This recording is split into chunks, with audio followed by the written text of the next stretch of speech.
Hello, this is Mackenzie, and this is a video I brought to you about a little idea I worked up having to do with the budget crisis and a certain debate about military spending. That said, as America deals with a difficult situation, a federal deficit and debt that exceeds any in history, a troubled economy, global terrorist threats, and a warming planet, many in D.C. are looking for ways to ease the federal government's burden. Some of the proposed measures involve cutting military spending, and because of this have come across strong opposition from various interest groups and members of the military. I do not believe that the interests of these parties are incompatible. However, I do believe that the discussion on the matter makes it seem that way.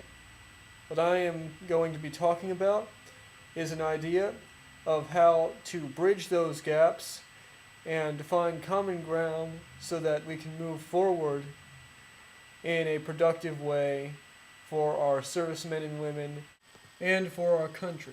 Now, higher-ups within the Navy are calling for a 313-ship Navy.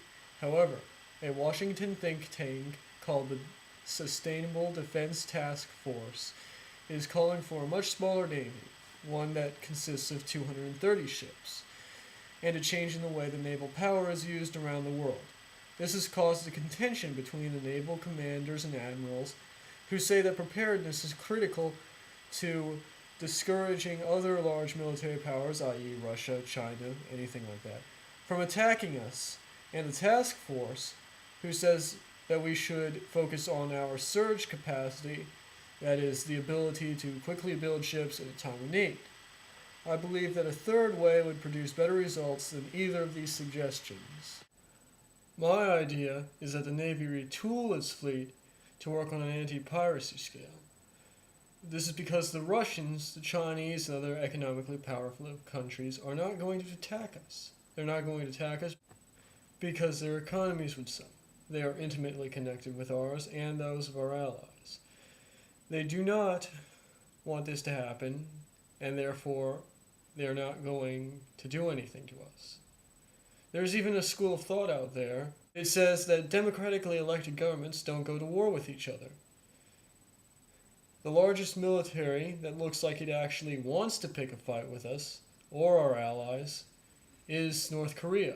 We do not need a large fleet comprised primarily of very large ships like battleships and aircraft carriers to defend against countries like that. Nor do we need heavy armaments of nuclear missiles or a lot of the other things that come with a very large and expensive naval fleet. A fleet designed primarily to combat piracy and other high seas crime would not need to cost as much as a traditional fleet and could be comprised of many ships. I truly believe that that solution would actually work for everybody concerned, especially the American people.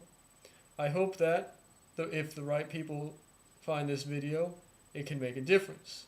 Of course, as always, YouTube, you decide.